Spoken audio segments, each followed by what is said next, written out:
से ज्यादा बुरी मौत नहीं हो सकती कि हम एड़ियां रगड़ते रखेंगे और कोई कुरान सुनाने वाला नसीब नहीं होगा। इसलिए मेरी गुजारिश है, हम अपने मदरसों के कांधे से कांधा लगा दें और इन उलमा से ये कहें, कुरान पढ़ाना तुम्हारा काम है, इंतजाम करना ये हमारा काम। अब ये जिम्मेदारी बनती है उम्मत की कि मदरसों के कांधे से कांधा लगा के खड़े हो जाएं और पूरी दुनिया को बता दें, जिन्होंने मदारिस के चंदे बंद किए, जिन्होंने मदारिस के वज़ाइफ बंद किए, जिन्होंने मदारिस की आमदनी बंद की, उन्हें ये बता दो, ये मदरसे कल भी मुस्तफा चला रहे थे, आज भी मुस्तफा चला रहे। और सच्चाई भी यही है, अगर कोई चंदा दे तो ये ना सोचे मैंने चलाया, कोई पैसा दे तो ये ना समझे ये मेरा पैसा लगा है। यकीन जाने, जब मदरसों को जरूरत होती है पैसे की और मोहतमिम का दिल दुखता है, तो वो सीधा रुख मदीने की तरफ करता है, कहता है या रसूल अल्लाह, घर भी आपका है, मेहमान भी आपके हैं, इंतजाम कैसा होना है ये भी आप करेंगे। जब वो इतना कहता है ना, तो हुजूर इन्हीं में से किसी के दिल में ये बात डाल देते हैं कि जेब उसकी होती है, पैसा मदीने वाले का हुआ करता है। ख्याल रखिएगा। और बात बात में अगर किसी ने मदरसों को कुछ दिया है तो एहसान न जताना, ये मत कहना इसकी बुनियाद में मेरी ईंट लगी है निकाल के ले जाऊंगा, ये मत कहना जब ये नहीं पट रहा था तो पैसा मैंने दिया था, ये मत कहना जब तनख्वाहें नहीं थी तो मैंने चंदा दिया था। कभी ये सोचना भी मत और 10 रुपए दे करके ये घमंड मत करना कि मैंने इन मदरसों और कुरान वालों का हक अदा कर दिया है। कसम खुदा की, अगर खून का एक कतरा भी कुरान के लिए दे दिया जाए तब भी कुरान का हक अदा नहीं हो सकता। हम अपने असलाफ की जिंदगी देखें, अपने बुजुर्गों की जिंदगी देखें, उन्होंने किस तरह से कुरान की खिदमत की, उन्होंने किस तरह से कुरान को आगे बढ़ाया। आज तो हम घर में लेटे हैं, न गिरबान पकड़ा गया, न गालियां मिली, आंख खुली, कान में मुअज्जिन ने अजान दी और कहा मुबारक हो, हुजूर की उम्मत में पैदा हो गए। ये खुशनसीबी अल्लाह ने हमारे मुकद्दर में लिखी कि हमें हुजूर की उम्मत में पैदा किया। हम मुसलमान हैं, हुजूर की उम्मत में पैदा किए गए। कसम खुदा की, हमें कुरान के लिए न सर कटाना पड़ा, न बच्चे देने पड़े, न हमें खून देना पड़ा, न हमें फाके करने पड़े। यही वजह है आज कोई कुरान की इज्जत करने तैयार नहीं है, कुरान वालों का एहतराम करने तैयार नहीं है। ए मेरी कौम के जवानों, मेरी बात दिल पे लिख करके लेकर के जाना, ये कुरान वाले कोई आम अफराद नहीं है, ये आम जमात नहीं है, बल्कि ये वो जमात है, अगर इनमें का एक बंदा हाथ उठा के दुआ कर देता है, बाकी आमीन कह देते हैं, तो कसम खुदा की तकदीर भी बदल जाती है, मुश्किलें भी टल जाया।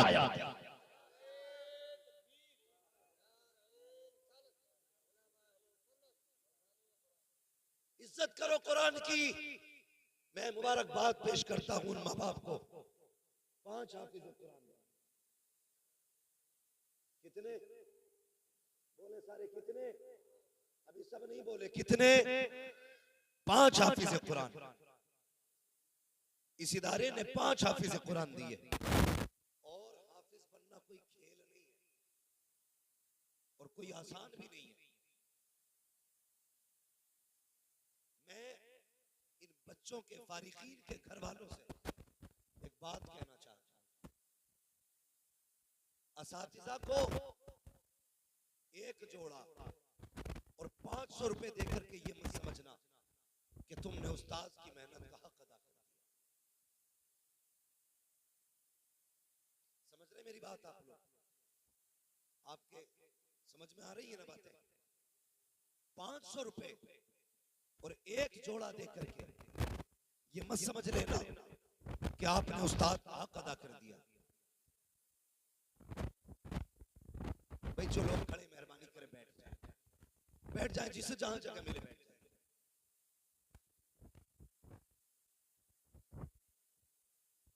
देखिए हजरत खुद उठ के गए यहां से आपको बैठाने के लिए।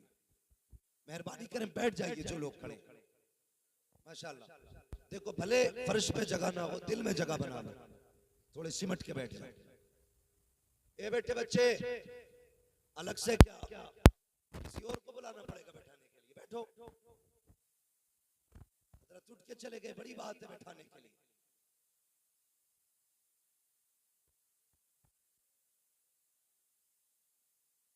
माशाल्लाह, जिसको जहां जगह मिले बैठ जाए। मैं क्या कह रहा था, तवज्जो है आपकी? 500 रुपए और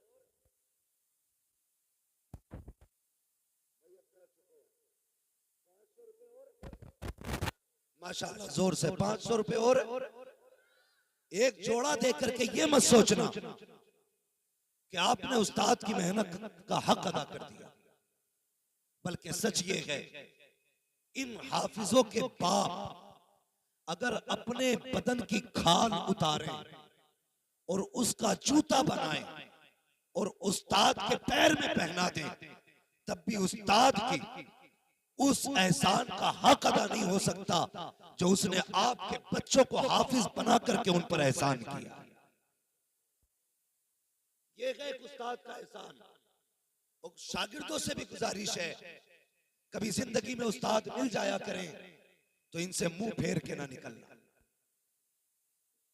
ये मत सोचना इससे मुसाफा करेंगे तो इज्जत घट जाएगी, इसके हाथ चूमेंगे तो छोटे हो जाएंगे। उस्ताद के आगे झुकने से कभी कोई छोटा, बोले कोई छोटा नहीं होता है, बल्कि जो उस्ताद के आगे झुका करता है अल्लाह उसको उतना ही बुलंद कर दिया करता है। तो कभी उस्ताद के आगे झुकने से शर्म नहीं करनी है, और कभी 500 रुपए दे करके उस्ताद को आंखें नहीं दिखानी है। एक जोड़ा दे करके ये मत सोचना कि मैंने उस्ताद को जोड़ा दे दिया, बहुत दे दिया है। कसम खुदा की कभी मदरसों की जिंदगी आके देखा करो, ये कुरान पढ़ाने वाले इतनी आसानी से नहीं पढ़ाया करते हैं, कितनी मेहनत पड़ती है तब जाके एक बच्चे के सीने में कुरान आया करता है। बता तो सही, जब तेरा बच्चा स्कूल जाता है, माँ 7 बजे उठ के नाश्ता कराती है, 8 बजे उठ के ड्रेस पहनाई जाती है, उसके लिए गाड़ी लेने आती है। लेकिन इसके बरक्स मदरसा देखिए, जिन बच्चों को तुमने मदरसे भेजा है, इनको उस्ताद 2 बजे उठ करके सर्दी में वुजू कराया करते हैं, रातों को उठ करके इन्हें कुरान पढ़ाया करते हैं। जब दुनिया सोती होती है तब ये असातिज़ा ठंडे पानी से वुजू कर करके ठंडी रातों में बैठ जाते हैं। और यार जब तेरी आंख नहीं खुलती है तब ये तेरे बच्चों का सबक सुन चुके होते हैं। जब तेरा नाश्ता नहीं होता है उस वक्त सबक के पारे हो जाते हैं। यूं ही कुरान नहीं आता है। पूछ मदरसे वालों से, बच्चों की फिक्र नहीं की है, कुरान वालों की परवाह की है, अपने घर की फिक्र नहीं की है, कुरान वालों की परवाह की है, रातों रात जागे है, तब जाकर के तेरे बेटे के सीने में कुरान आया है।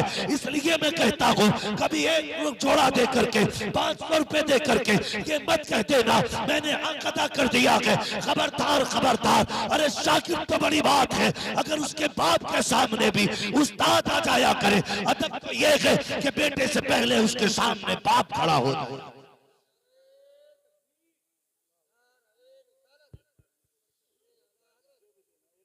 भाई असातिज़ा की इज्जत करो, कदर करो असातिज़ा की।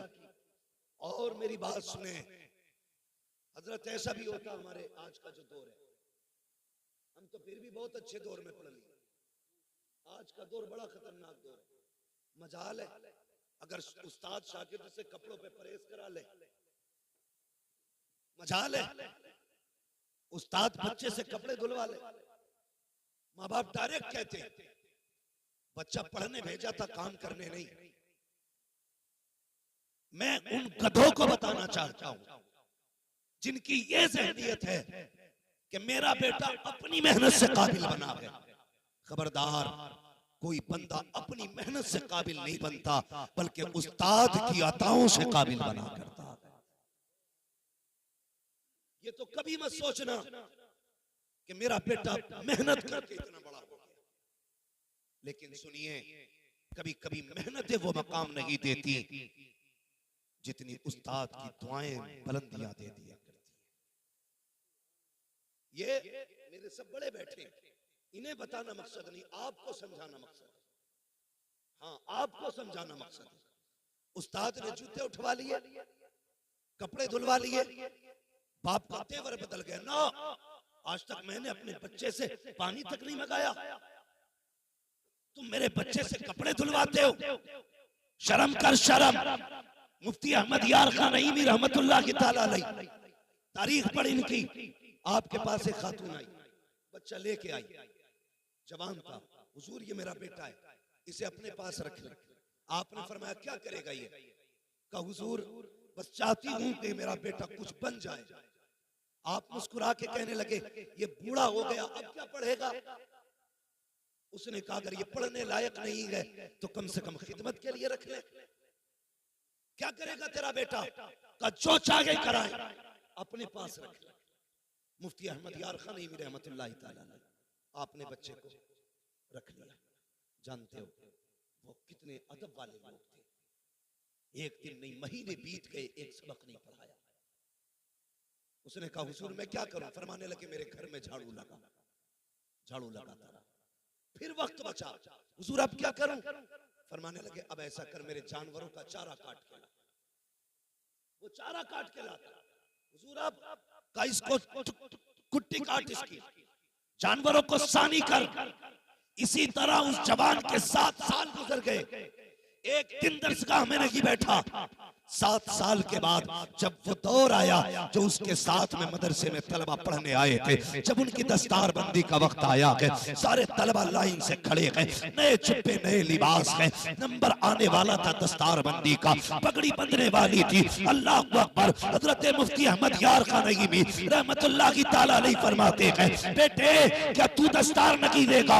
जैसे इतना जुमला आपने फरमाया था उसकी आंख में आंसू आ गए। कहने लगा हजरत जी दस्तार उनकी होनी है जो दरसगाहों में बैठते रहे, फरागत उनकी होनी है जिन्होंने कुरान सीखा है, उनको दस्तार से नवाजा जाएगा जो दरसगाहों में आते रहे। मैंने तो घास काटी है, जिंदगी गुजर गई 7 साल, आपके जानवरों को चारा देता रहा, आपके जानवरों को पानी पिलाता रहा। हजरत किस चीज की दस्तार बंदी है? मुफ्ती अहमद यार खान नईमी की। आंख में आंसू आ गए, फरमाते खड़ा हो जा, सबकी दस्तार बंदी बाकी उलमा करेंगे, तेरी दस्तार बंदी अहमद यार खान नईमी करेगा।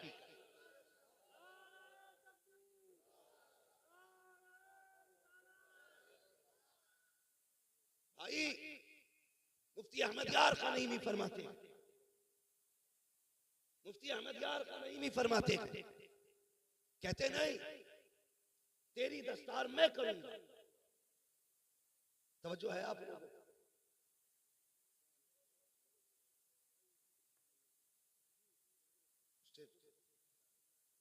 मुफ्ती अहमद यार खान नईमी फरमाते तेरी दस्तार मैं करूंगा।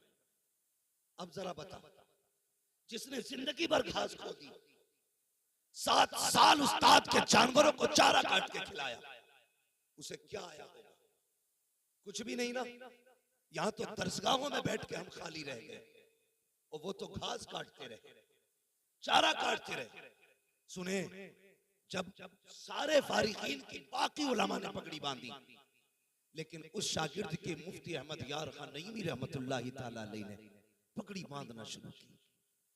हर बल पे आप रो के कहते यार मुझे छोड़ के तो नहीं चला जाएगा, आज मैं तेरी फरागत कर रहा हूं, मैं दस्तार दे रहा हूं, ये तो सब चले जाएंगे, तू मुझे छोड़ के तो नहीं जाएगा। कहते जाते रोते जाते जब पगड़ी बंद के तैयार हो गई, हाथ पकड़ के कहने लगे पता यार छोड़ के तो नहीं जाएगा। आप फरमाते हैं बेटे अब मेरी नजर कमजोर हो गई है, उम्र का तकाजा भी है, अगर तू चला गया मेरे रजिस्टर कौन संभालेगा, मेरी तिजोरी कौन संभालेगा, मेरे कागजात कौन बताएगा, मेरे औराद वज़ाइफ का वक्त कौन याद दिलाएगा। यार तू चला जाएगा, मुझे तेरी आदत सी हो गई है, तेरे बगैर कैसे मेरा काम चलेगा। तो उस शागिर्द ने क्या कहा था? खादिम ने कहा था हुजूर मैं किसी लायक होता तो चला जाता, जनाब जब कोई मुंह नहीं लगाता था तब आपने मुंह से लगाया है, अब आपने मुझे जब इतना बड़ा कर दिया है कि पगड़ी बांध दी है, अब आपको छोड़ के किधर जाना है? कहीं नहीं जाना है, जिंदगी कदमों में गुजारनी है। अल्लाह अकबर। मुफ्ती अहमद यार खान नईमी की जिंदगी पर खिदमत करते रहे, लेकिन क्या रुतबा दिया खुदा ने। जरा देखें वो लोग जो अपनी मेहनत पे नाज करते हैं, अपनी काबिलियत पे नाज करते हैं। सुने प्यारे, उस दौर के उलमा फरमाते हैं कि जब कोई मसला टक जाता, कोई अल्लाह की होता था, बड़े बड़े मुफ्ती जिसमें सर पकड़ के बैठ जाते थे, फिर इकट्ठा होकर के सब इनके पास आते थे। कहते हैं जो मसला कहीं अल्लाह की होता था वो हजरत के इस खादिम की बारगाह में चुटकियों में हल हो जाया।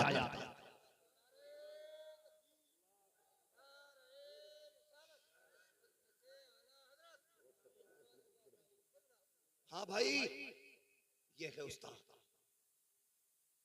ये है जो कभी मेहनत नहीं देती, वो कभी कभी उस्ताद की दुआएं देती है। अगर उस्ताद तुमसे अपने जूते चाटने का हुक्म दे तो चाटो जबान से, इसलिए कि उसकी नजर है जो तुम्हें आगे करेगा। मैंने बड़े बड़े काबिलों को बदल के जाहिल होते भी देखा, जाहिल होते भी देखा। जब उस्ताद से उलझ गए तो बचे नहीं। जो रब देना जानता है वो रब लेना भी जानता है। बुजुर्गों ने फरमाया बा अदब बा अदब बा नसीब, बे अदब कम नसीब। अदब पहला जीना है काबिलियत का, अदब करोगे तो आगे बढ़ोगे।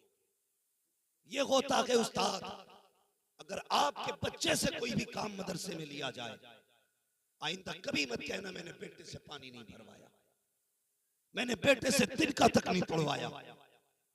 उस्ताद की मर्जी पे छोड़ दिया करो, बेटा तुम्हारे हवाले है। चाहो तो पढ़ाओ, चाहो तो इससे सिर्फ जिंदगी भर जूतियां उठवाओ। हाँ, मगर बड़ी तंग नजरी है। और ये तजर्बा कर लेना, जो लोग इस चीज पे नजर रखते हैं ना, मेरे बेटे ने क्या किया है, कितना कर रहा है, इसने क्यों किया, ये तो हमने नहीं कराया, उनकी औलाद कभी कामयाब नहीं होती, कभी कामयाब नहीं होती। और मैं गुजारिश करूंगा तलबा से, फारिग होने के बाद हम लोग कभी उस्ताद की गलियों में चक्कर नहीं लगाते। हर साल हम मुजाबिरों की कोलक में 10-5 हजार डाल देते हैं। जिस उस्ताद ने हमें मिट्टी से सोना बना दिया, कभी 2 रुपए उसकी बारगाह में लेके नहीं जाते। जहां तुम, मैं बाजारों पर जाने से इनकार नहीं कर रहा, 36 बार जाओ तुम्हारी मर्जी है, लेकिन साल में 2 बार उस्ताद की चौखट पे भी जाया करो। ईद के दिन उस्ताद को सलाम करने जाया करो, बकरा ईद पे उस्ताद से मिलने जाया करो। माना कि अब पढ़ाई की उम्र नहीं है, लेकिन दुआओं की उम्र अभी भी बाकी है। जो आप मेहनत से हासिल नहीं कर सके, इंशाअल्लाह वो तुमको दुआओं के जरिए दिया जा सकता है। कभी भी असातिज़ा के कामों पे ऑब्जेक्शन ना उठाएं। कभी ये नहीं कि बेटे से काम क्यों कराया, तो ये कुर्बानियां होती हैं असातिज़ा की। 500 रुपए और 1000 का जोड़ा दे करके उसके एहसानों का बदला मत समझ लेना पूरा हो गया। आला हज़रत ने तरतीब बयान की, फरमाते मेरे उस्ताद माँ बाप भाई बहन अहले वुल्दो अशीरत पे लाखों सलाम। पहले उस्ताद को रखा है, उसके बाद बाप को रखा है। पता चला बाप से बड़ा उस्ताद होता है। तुझसे भी बड़ा तेरी औलाद के लिए तेरा उसका उस्ताद है। ख्याल रखना है हमेशा। ये तो है उस्ताद के अपने जो इसकी कुर्बानियां हैं, अल्लाह अकबर। और फिर आप मदरसों की कुर्बानियां देखें, इन इदारे वालों की कुर्बानियां देखें, मदरसे वालों के एहसानात देखें, कितने एहसानात किए। और मेरी गुजारिश है, लोग कहते हैं कि लोग कुरान की इज्जत नहीं करते। हम कहते हैं पहले हमने कुरान वालों की इज्जत छोड़ी है, उसके बाद दूसरों ने कुरान वालों को जलील किया है। पहले हमने कुरान वालों को जलील किया। आप कहेंगे कैसे? हम तो हाफिज जी कहते हैं हमेशा, हम तो हजरत कह के बोलते हैं हमेशा। हाँ बोलते हो हजरत कह के, लेकिन अमल में कितना आपने इनको आगे रखा? इन कुरान वालों को कभी तेरे घर के शुद्ध माल से भी दावत मिली? ज़कात और सदके के अलावा कभी खिलाया? नहीं। इनकी दावत भी हुई तो कब? जब अब्बा मरा या अम्मा मरी या बीवी का जनाजा निकला, तब इन गरीबों के लिए कुछ चावल निकलते हैं घरों से। खुशी से कपड़े कोई नहीं बनाता।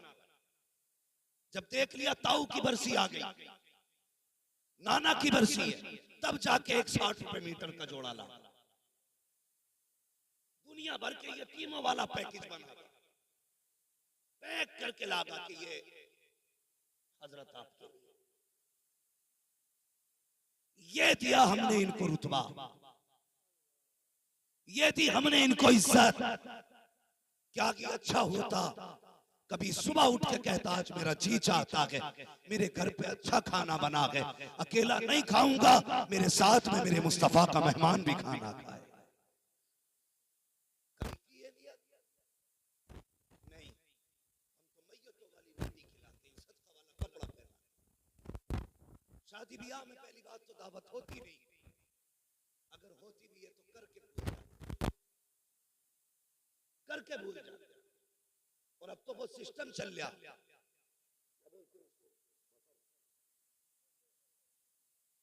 अबे गधे वाला जो सिस्टम है, सीधी बात सुनो, मुझे इंग्लिश नहीं आती, वो जो चल फिर के खाते सिस्टम,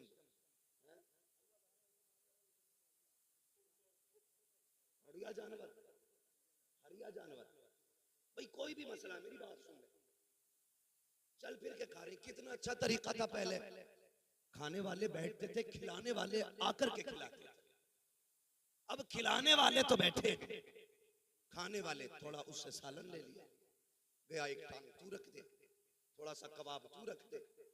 कभी कभी तो इतना अजीब काम होता है कि वो फाइबर वाली प्लेट होती है, वो भरती है तो क्यों टुलमुल टुलमुल होती है, अब उसे पकड़े के खाए। ये डिस्पोजल जो चल रही है आजकल, कितनी बड़ी बीमारी है। आज कोई किसी का झूठा खाने तैयारी नहीं, झूठा खाने तैयारी नहीं। यही वजह है कि किसी को cancer, brain tumour, heart attack, ये बीमारियां क्यों लगी? हमने मोमिनों के झूठे से नफरतें करना शुरू कर दी है, जबकि मेरे नबी ने फरमाया था मोमिन के झूठे में शिफा हुआ करती है। किसी आलिम का झूठा पीने तैयार न की, किसी हाफिज का झूठा खाने तैयार न की। किसी बर्तन में अल्लाह वाला खा के चला जाए तो तू इतना बड़ा मंत्री हो गया, कहता नहीं नहीं दूसरी प्लेट लेकर के आ। ये तो हो सकता है तेरी नई प्लेट में बीमारी हो, लेकिन ये नहीं हो सकता है हाफिज के झूठे में बीमारी हो, आलिम के झूठे में बीमारी हो, कारी के झूठे में बीमारी हो। और यार ये तो वो जाते हैं अगर बीमार शय को हाथ लगा देते हैं अल्लाह उस शय को शिफा याब फरमा दिया।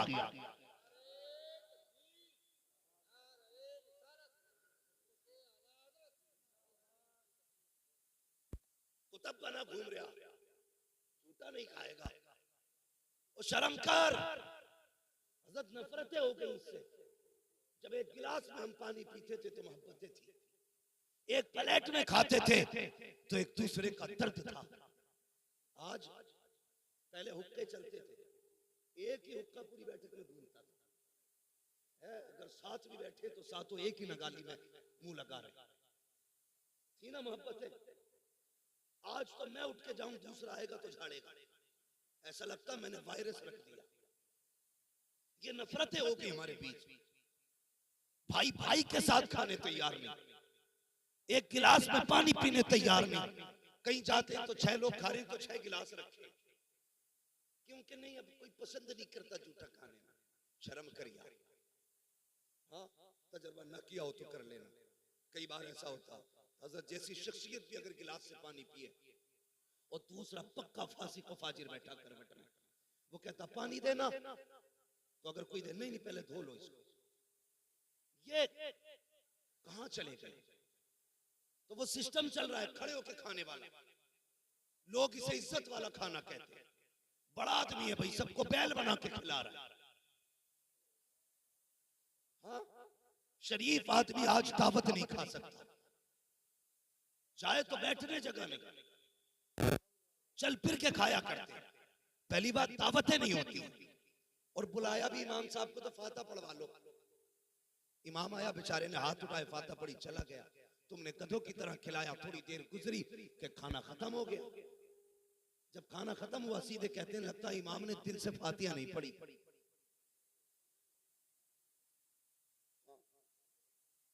खाना खत्म हो गया, जिम्मेदार मौलवी, लगता है दिल से नहीं पढ़ी। कहा क्योंकि डेग खत्म हो गई। भाई गलती मौलवी की नहीं है, कमी इमाम की नहीं है, कमी तुम्हारी है।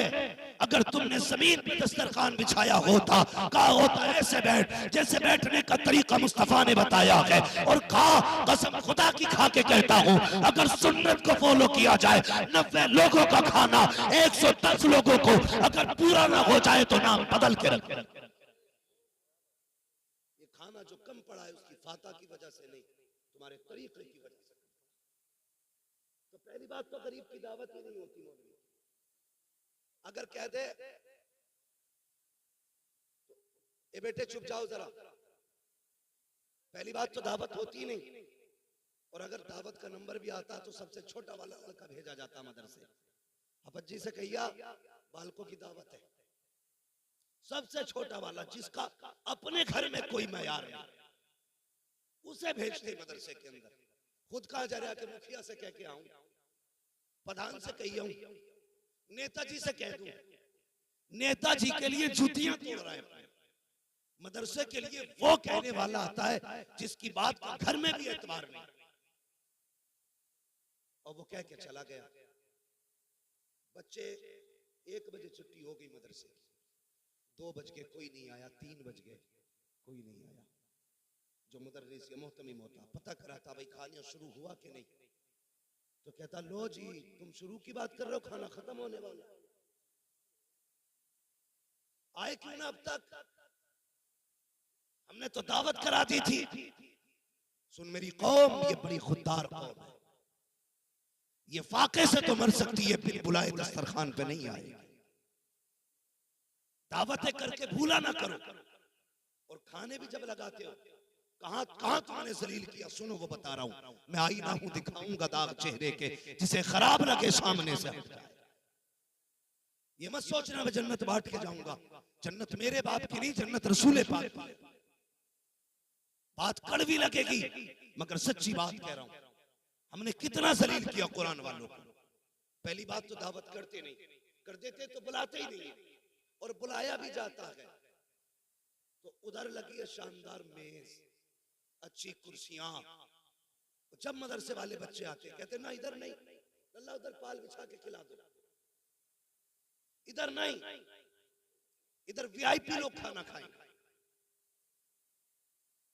इधर वीआईपी लोग ना, इधर किसने भेज दिया इनको, उधर बैठाया जाए। मुझे बता तो सही ये वीआईपी होता कौन है? किसको तू वीआईपी कहता है? तुम्हारी नजर में वीआईपी वो है जिसके बदन पे 18,000 का कोट होता है। तुम्हारी नजर में वीआईपी वो है जो 16,000 के जूते पहन के आता है। तुम्हारी नजर में वीआईपी वो है जिसकी आंख में 12,000 का चश्मा होता है। तुम्हारी आंख नजरों में वीआईपी वो होता है जिसके सर पे 1,800 का कैप होता है। और ये तेरा मेयार है, चल पूछ मदीने वाले से वीआईपी कौन होता है। आका फरमाते हैं खैरुकुम मन तअल्लमल कुरान वअल्लमहु, वीआईपी वो होता है जो कुरान सीखा करता है या कुरान सिखाया।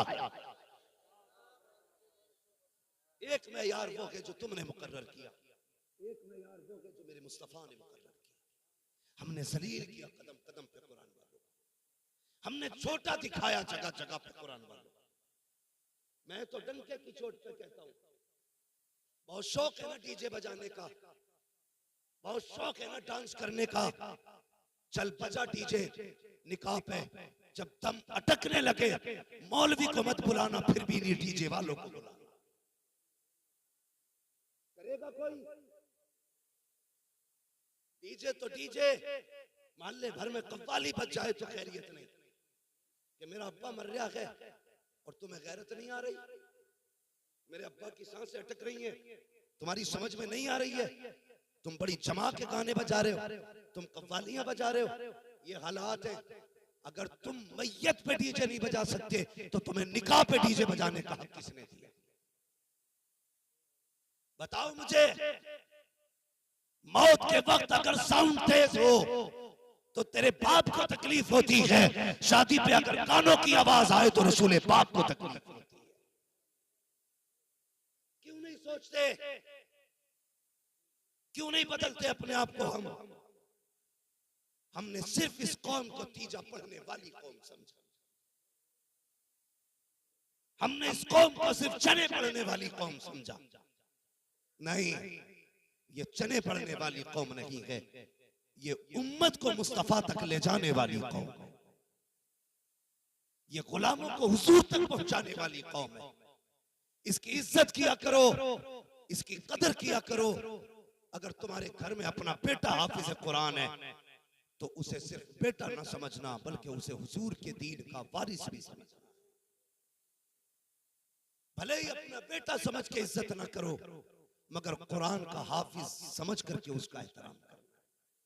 करेंगे इंशाअल्लाह? बोलो जोर से, और जोर से। इंशाअल्लाह। ये सारे बच्चे गांव के या बाहर के? माशाअल्लाह, बहुत कम ऐसे जलसे मिलते हैं जहां पे फारिग होने वालों में बस्ती के बच्चे फारिग होते हैं। ज्यादातर चराग तरह अंधेरा ही दिखाई देता है। हम कहते हैं जी हमसे पैसे ले लो, बच्चे ना लो पढ़ाने के लिए। बच्चे पढ़ाएंगे इंग्लिश मीडियम में, कुरान नहीं, कुत्ता बिल्ली पढ़ाना है। मैं इनकार नहीं करता, हमारी कौम का जवान हिंदी इंग्लिश पढ़े, आगे बढ़े, आईएएस बने, आईपीएस बने, एमबीबीएस बने, फख्र होता हमें। लेकिन उससे पहले हुजूर के कुरान का कारी बनना चाहिए। उससे पहले कुरान का कारी बनाओ, हुजूर का आशिक बनाओ, जरूरियात दीन की कुछ बातें उसको सिखा दो, ताकि आपका बेटा अपने ईमान की हिफाजत कर सके।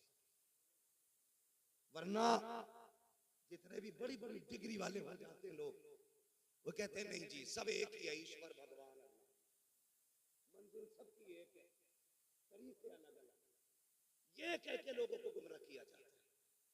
नहीं, अगर सीने में ईमान होगा, इश्क मुस्तफा होगा, तो रब की बात ऐसे नहीं करेगा, बल्कि वो ऐसे करेगा जैसे बरेली के इमाम अहमद रजा ने की। वो कहेगा वही रब है जिसने तुझको हम तन करम बनाया, हमें भीख मांगने को तेरा आस्था बताया, तुझे हम्द है खुदाया, तुझे हम्द है खुदाया। इसलिए जरूरी है अपने बच्चों को डॉक्टर, मास्टर, इंजीनियर बनाने से पहले कुरान पढ़ा लिया जाए। वरना कई बार लोग कहते हैं बड़ी अच्छी जिंदगी जी लिया मैं, क्या हुआ, अल्लाह ने 5 बेटे दिए थे तो पांचों मैंने बिजनेसमैन बना दिए, 3 प्लॉट छोड़े हैं, 4 मकान छोड़े हैं, बेटे सब अपने अपने पैरों पे खड़े हैं। ये कोई कामयाब जिंदगी है? कामयाब जिंदगी वो नहीं जिया जिसने अपने पीछे बिल्डिंग मकान छोड़े हैं। कामयाब जिंदगी वो जिया है जिसने अपने पीछे कुरान पढ़ने वाले छोड़े। मरने के बाद क्या चाहिए? बिरयानी बताओ, रसगुल्ले, एयर कंडीशन रूम, लग्जरी गाड़ियां?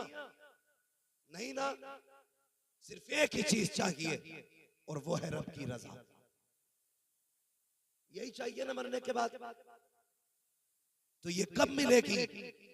जब हम अपने बेटों को कुरान दे करके जाएंगे, अपने बेटों को दीन से जोड़ करके जाएंगे। जब हम कब्र में लेटे होंगे, ये भी बड़ा मसला है, ये भी बड़ा मसला। हमारा कोई भी नमाज पढ़ाने के लिए मुफ्ती साहब को ही बुलाया जाए, अच्छी बात है पढ़वाओ, लेकिन वजह ये भी है हमने ये सोच रखा है दुनिया के हक खा जाओ, मुफ्ती साहब से नमाज पढ़वा लेंगे, काम चल जाएगा। गले घोट दो गरीबों के, इन्हें बुलाएंगे काम चल जाएगा। याद रखना प्यारे, किसी का हक खा के मरेगा, अल्लाह उस वक्त तक जन्नत नहीं देगा जब तक तुझसे उस मजलूम का पूरा हिसाब नहीं लेगा। मैं इस बात का इनकार नहीं करता कि नमाज जनाजा अच्छा आदमी ना पढ़ाए, पढ़वाओ अच्छे आदमी से, लेकिन इतना जरूर कर जा ताकि नमाजियों की सफ में तेरा कुरान पढ़ने वाला बेटा भी खड़ा हो। जानते हो हजरत, जानते हैं, मेरे ख्याल से कोरोना में एक दिन में सैकड़ों जनाजे, 100 जनाजे एक दिन में हजरत ने पढ़ाए, जहां तक मुझे खबर हुई। हाँ, बहरहाल बताने वालों ने ज्यादा बताए, बहुत जनाजे पढ़ाए। लेकिन होता क्या था, आज भी होता है, जब मुसल्ले पे इमाम खड़ा हो ना, मुसल्ले पे इमाम खड़ा हो, वो पूछते नमाज पढ़ाई जाए, वो बीचा सफ में वो देख के कहता तो आवाज पेड़ के नीचे से आ रही है, पढ़ाओ जी पढ़ाओ। पूछा सफ में जाता पढ़ाई जाए, कहता पढ़ाओ। इमाम साहब कहते हैं बेटा किधर है इसका? कहा यही तो बेटा है, नमाज में नहीं आया। कहता जी कपड़े ठीक नहीं है। उससे भी बड़ा कम नसीब कोई बेटा होगा जो बाप के जनाजे की नमाज में शामिल ना हो सके? सोचो तो सही, उससे बड़ा कम नसीब कौन होगा जो बाप की नमाज जनाजा ना पढ़ सका? क्या करोगे सिर्फ दौलत दे करके?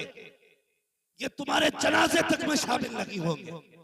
अगर चाहते हो ये जनाजों को कांधे दें, ये नमाज में खड़े हो, तुम्हारी मैयत को आके मिट्टी दें, तुम्हारी कब्र पे बैठ के कुरान पढ़ें, तो सिर्फ दुनिया की डिग्री न दे के जा, कुरान वाली डिग्री भी दे के चला जा। और ऐसा बना जा कि जब दुनिया छोड़ के आ जाए, ये कुरान लेके बैठ जाए और कहते अब्बा घबराने की जरूरत नहीं है, जिस दिन के लिए तूने कुरान पढ़ाया था वो दिन आ गया है, सब छोड़ के जा रहे हैं, लेकिन देख तेरा कुरान वाला बेटा तुझे छोड़ के नहीं गया।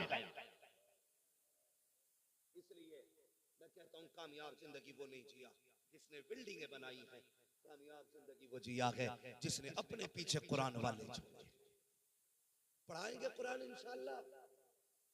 बोलो, सारे नहीं बोल रहे, डर लग रहा है क्या? पढ़ाएंगे कुरान, बोलो इंशाअल्लाह। हाँ, और एक फायदा और बता दूं, कुछ जगहों पे कुरान पढ़ने वालों को तीजों में डबल हिस्सा भी मिला है। पढ़ाओगे कुरान? कई बार तो कुरान डबल चक्कर में ना पारे लेके बैठ जा रहा है और ऐसी उंगली चलाए जा रहा, दो मुट्ठी मिलन में 1.25 क्विंटल चने हो गए और कब्र में लट बराबर चल गया।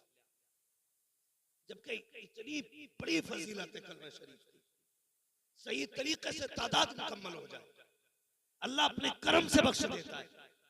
लेकिन चने भी ना पड़े जा रहे, वो भी बह गया। होता क्या है ये भी सुने, जिन्हें कलमा दुरुस्त आता है वो कुरान लेके बैठ जाए, और सही यह है कलमा ही उनका दुरुस्त होता है जिनको कुरान भी आता है। वरना ऐसा कलमा पढ़ रहा है, दे पटक कर रहा है, बजाय सवाब के गुनाह हो रहा है उसमें।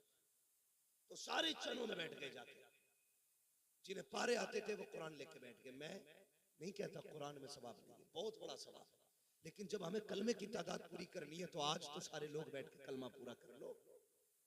चनों में बैठ जाओ पढ़ने वाले भी सही, ताकि सही तरीके से कलमा मुकम्मल हो जाए, कलमे की तादाद पूरी हो जाए। लेकिन नहीं, अगर चने डबल देते हो तो सिंगल ही दिया करो, ताकि लोग लालच में उतर ना जाए। अक्सर हम देखते हैं कि बहुत कम तादाद ऐसी है जिन्हें सही तरीके से कुरान पढ़ना आता है। और मस्जिद से निकलेगा जिसे सुबहाना भी सही से याद नहीं है, वो फट से फतवा ठोक रहा इमाम पे। हाँ, कि इनके पीछे नमाज ना हो रही जी, इनके पीछे ऐसा नहीं हो रहा, वैसा नहीं हो रहा। ये ना किया करो, जो पढ़ी अगर उसे बचाना है अपने गिरबान में झांका करो। जितने धुन से दूसरे के ऐप देखते हो उतने धुन से अपने ऐप देखा करो।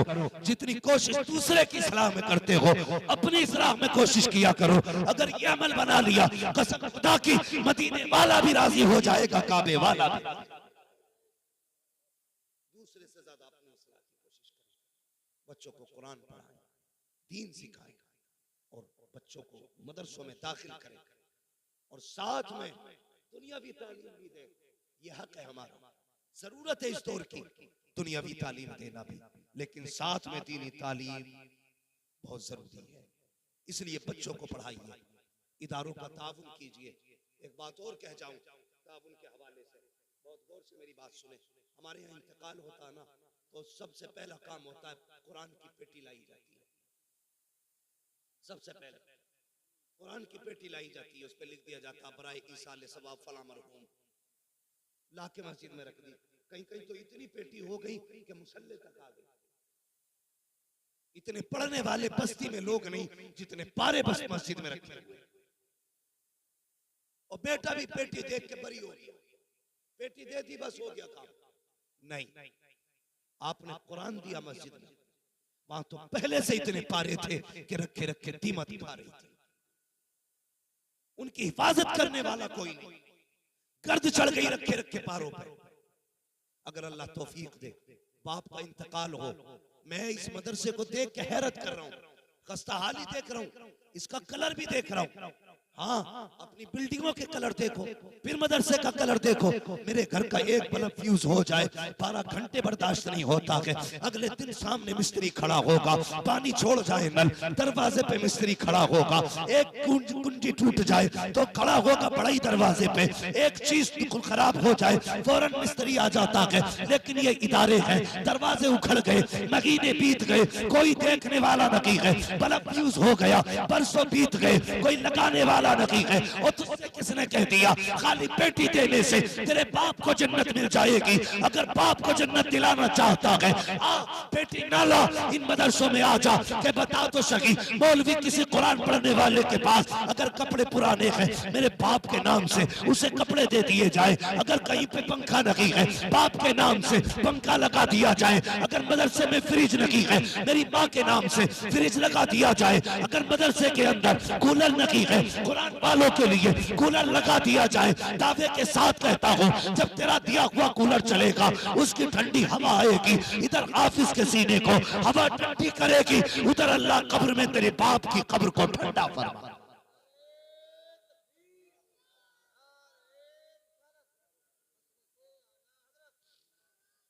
इसलिए मदरसों को देने से इतना फायदा है कि शायद मरने के बाद आप कहो कि बहुत अच्छा किया था एक कमरा बनवाए थे। ये याद रखना मेरी बात, आप कहो अच्छा किया था एक कमरा बनवा दिया था। कोई गारंटी नहीं है मरने के बाद कोई तुम्हारे लिए इसाले सवाब करेगा। अच्छा, हम में से कितने लोग हैं जो अपने परदादा की कब्र चाहते हैं और जानते भी हैं? बहुत कम लोग होंगे ना जिन्हें अपने परदादा की कब्र मालूम भी है और चाहते भी हैं, बहुत कम। अगर ये दौर ऐसा है तो आने वाला दौर तो और खतरनाक है। हमारे मरने के बाद हमारे पोते हमारी कब्रों पे नहीं आएंगे। ये भी हो सकता बेटे ही कब्रों पे ना आए।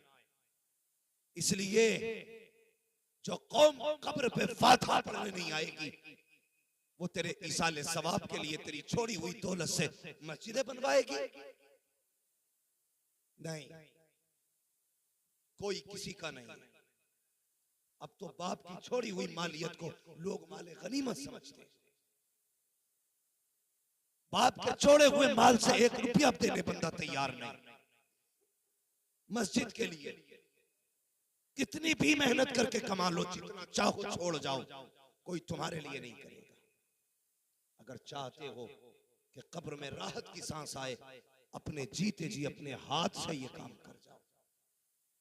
अपने जीते जी मस्जिदों में ताउन कर दो, मस्जिद मदरसों में ताउन कर दो। जब तक इन मदरसों में रब का कुरान पढ़ाया जाता रहेगा, तेरी कब्र में सवाब का सिलसिला जारी होता रहेगा। इसलिए मदरसों का ताउन करें, खास ख्याल रखें मदरसों का।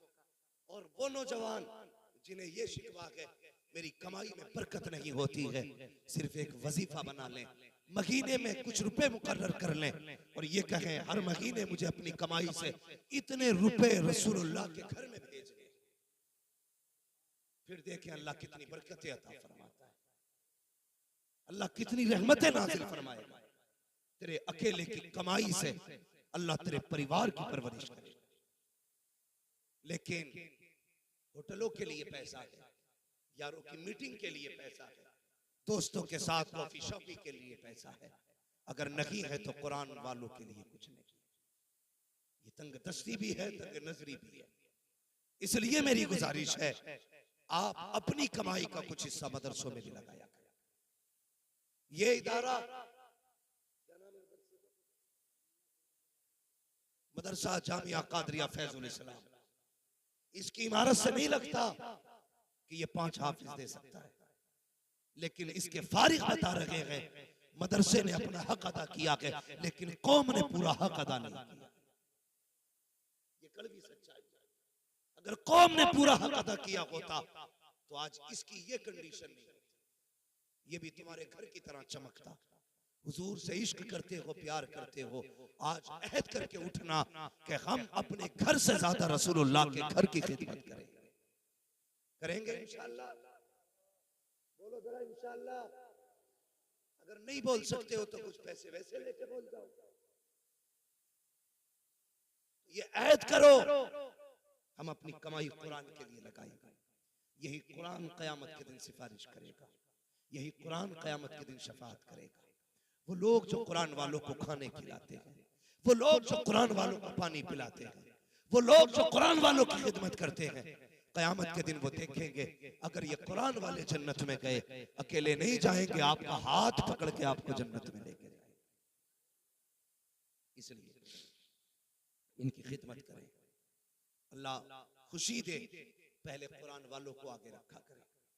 ये अगर कुर्सियां कितनी भी वीआईपी लोगों के लिए लगे, इनकी कुर्सियां अलग होनी चाहिए। कोई बैठना भी चाहे तो रोक दो, क्या खबरदार यहाँ अभी मेरा मेहमान नहीं बैठेगा, पहले इस कुर्सी पे मदीने वाले का मेहमान बैठेगा। ये नजरिए पैदा करें, इज्जत दें कुरान वालों को, एहतराम करें कुरान वालों का। अगर आप एहतराम करेंगे, कसम खुदा की आपकी नस्लों में कुरान की बरकतें होंगी, आपके परिवार में कुरान की बरकतें होंगी। और मैंने ये तजर्बा किया है, जिस घर में एक हाफिज कुरान हो जाता है, अल्लाह उसके पूरे परिवार को फिर सलामतियां बख्श देता है, हिफाजत फरमाता। अगर बाप पहले दाढ़ी मुंडाता हो ना, तो बेटा हाफिज हो जाए तो कहता नहीं यार अब नहीं मुंडानी है, अब मेरा बेटा हाफिज हो गया। ये निस्बत उसको दाढ़ी रखने पे मजबूर कर देती है। बाप कितनी बड़ा चोर क्यों ना हो, बेटा हाफिज हो जाए तो कहता अब नहीं चोरी करनी है, अब मेरा बेटा हाफिज हो गया। क्या है ये कुरान की बरकतें हैं। जिस घर में कुरान आ जाता है, लोग ऑटोमेटिकली गुनाह से बचते हैं, भले नाम कुछ भी हो, लेकिन बचा देता है कुरान। एक कुरान वाला लेके आओ, कसम खुदा की दुनिया भी बेहतर हो जाएगी, आखिरत भी बेहतर होना शुरू हो जाएगी। कोशिश करें एक बेटे को कुरान का कारी जरूर बनाएंगे इंशाअल्लाह। बोलो जोर से। अपने बच्चों को कुरान पढ़ाएंगे। IAS IPS बनाओ, अच्छी बात है, लेकिन उससे पहले कुरान भी बनाओ। भाई नायक रसूल साहब, आप डॉक्टरी की लाइन में, मैं तो दुआ करता हूं कि आप जब भी कभी दवा दें, पहले दुरूद पढ़ें फिर खुराक दें। ये आपका पेशा हो, वरना अक्सर आज तो पैसा पैदा करने के लिए पानी की सुइयां डॉक्टर लगा रहे हैं। अगर डॉक्टर के साथ साथ बंदा दीनदार भी होगा तो जानते हो किसी के साथ धोखा नहीं करेगा। आपके केबिन में मरीज बंदे, आप भी अकेले हो, मशीनों में मरीज रखा है, आज तो ऑक्सीजन लगा के 3 दिन तक मुर्दा पैक कर दिया जाता है। 3 दिन बाद 3 लाख का बिल बना के कहते हैं पैसा जमा करो, बोटी लेकर के चले जाओ। ये सिर्फ लूटने के तरीके उनके हैं, जो दीन से दूर होते हैं, शरीयत से दूर होते हैं, इस्लाम से दूर होते हैं। अगर डॉक्टर भी हो, साथ में गुलाम मुस्तफा भी हो, कसम खुदा की धोखा नहीं करेगा। अगर साथ में धमकी होगी, पहले दवा देगा, अगर नहीं बचेगा तो कुरान पढ़ के सुना। इसलिए मैं कहता हूँ बेटों को दुनियादार के साथ साथ दीनदार भी बनाया जाए। दुनिया की तलब का इनकार में नहीं करता, क्योंकि रब्बना आतिना फिद दुनिया हसना व फिल आखिरति हसना। पहले बताया गया ए अल्लाह हमें दुनिया की भलाइयां अता फरमा, फिर उसके बाद कहा और आखिरत की भलाइयां अता फरमा। मैं इसलिए इनकार नहीं करता, पढ़िए आगे बढ़िए, तालीम आपका हक है, वो लीजिए, पोस्ट आपका हक है, हासिल कीजिए, लेकिन कुरान नहीं छोड़े। बोलो इंशाअल्लाह कुरान नहीं छोड़ेंगे। अगर कुरान छोड़ दोगे तो कुरान तुम्हें छोड़ देगा, और अगर कुरान ने छोड़ दिया तो याद रखना वो जमाने में मुअज़्ज़ज़ थे मुसलमान होकर, हम हुए खार तारीके कुरान होकर। जो कौम कुरान छोड़ देगी फिर उसका मुस्तकबिल तारीक हो जाएगा, उसे कोई बचाने वाला नहीं आएगा। याद रखना कुरान सिर्फ मैयतों के लिए नहीं आया था, कुरान सिर्फ तीजे 40वें के लिए नहीं आया था, कुरान शऊर जिंदगी देने के लिए आया था, कुरान ज़ाब्ते हयात देने के लिए आया था। कुरान सिर्फ इसलिए नहीं पढ़ना है कोई मरेगा तो जनाजे पे पढ़ेंगे, बल्कि इसलिए कुरान पढ़ना है कि इसके जरिए अपनी जिंदगी भी रोशन करेंगे, अपनी आखिरत भी रोशन करेंगे। आज हम में कई ऐसे लोग भी होंगे जिन्होंने महीनों से कुरान नहीं पढ़ा, जिन्होंने साल भर से कुरान नहीं पढ़ा। दुनिया में आके अगर कुरान नहीं सीखा तो क्या सीखा? इसलिए जोर दे तालीम पे, कोशिश करें हम खुद भी कुरान पढ़ेंगे, अपने बच्चों को भी कुरान पढ़ाएंगे। फरमाया गया कुल हल यस्तविल लदीना यअलमून वल्लदीना ला यअलमून। महबूब आप फरमा दीजिए जानने वाले और ना जानने वाले बराबर नहीं हो सकते, है ही नहीं बराबर। इसलिए कि इल्म रोशनी होती है और जहालत तारीकी होती है। रात और दिन कभी इकट्ठा नहीं होते हैं, अंधेरा उजाला कभी एक नहीं हो सकता है। इसलिए याद रखिएगा जो आलिम का मकाम है वो गैर आलिम का नहीं है, जो शान आलिम की है वो गैर आलिम की नहीं है। अल्लाह क़यामत में हुक्म देगा फरिश्तों जाओ मेरे कुरान वालों को बुला के ले आओ। फरिश्ते कहेंगे या अल्लाह आदम से लेके आखिरी पैगंबर तक सबकी उम्मतें हैं, किसका पता चलेगा कुरान वाला कौन है? कोई बैच नहीं, बिल्ला नहीं, पट्टी नहीं, रेबिन नहीं, कोई ड्रेस नहीं, कैसे पहचानेंगे? रब फरमाएगा उनके मुंह सूंघना, जिनके मुंह से मुश्क की खुशबू आती होगी वही कुरान पढ़ने वाले। इसलिए कुरान पढ़ने के आदी बने, दीन से मोहब्बत करें, दीन के करीब हो जाएं, मदरसों के साथ कांधे से कांधा लगा के खड़े हो जाएं।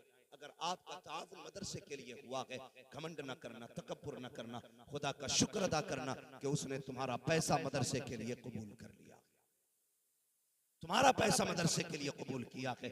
इसलिए कि हर किसी का पैसा भी मदरसे के लिए कबूल नहीं होता है। मैं माजरत चाहता हूं, मेरे गले में बहुत दर्द हो रहा है। अब इंशाल्लाह कभी फिर आपकी फरमाइश पूरी करूंगा। हाँ, और मैं इनायत रसूल भाई से बात करूंगा इंशाल्लाह। आइंदा माइक अच्छा रहेगा, उम्मीद की जाती है, उम्मीद की जाए। हाँ, खाली मौलवी को हलाल नहीं करना, थोड़ा खुद भी हलाल करना, अच्छा वाला माइक लाना है। माशाल्लाह ये मदरसे का आपने जो अब तक का जलसा सुना, ये इस इदारे के ज़ेर एहतमाम और हजरत की सरपरस्ती में अब तक ये प्रोग्राम चला। अब आगे को दस्तारबंदी का मंजर है या नातखानी का मामला है, ये सदर जलसा के हुक्म से पता चलेगा। बस मैं गुफ्तगू खत्म करने लगा हूँ। यही है परचमे इस्लाम हो जाए, जो हुए गलत उनको माफ फरमाए रब्बे कायनात। जिंदगी ने दिया साथ, फिर होगी मुलाकात, चमन रहा फूल खिलेंगे, जिंदगी रखी फिर मिलेंगे। मुसाफिर हैं हम भी, मुसाफिर हो तुम भी।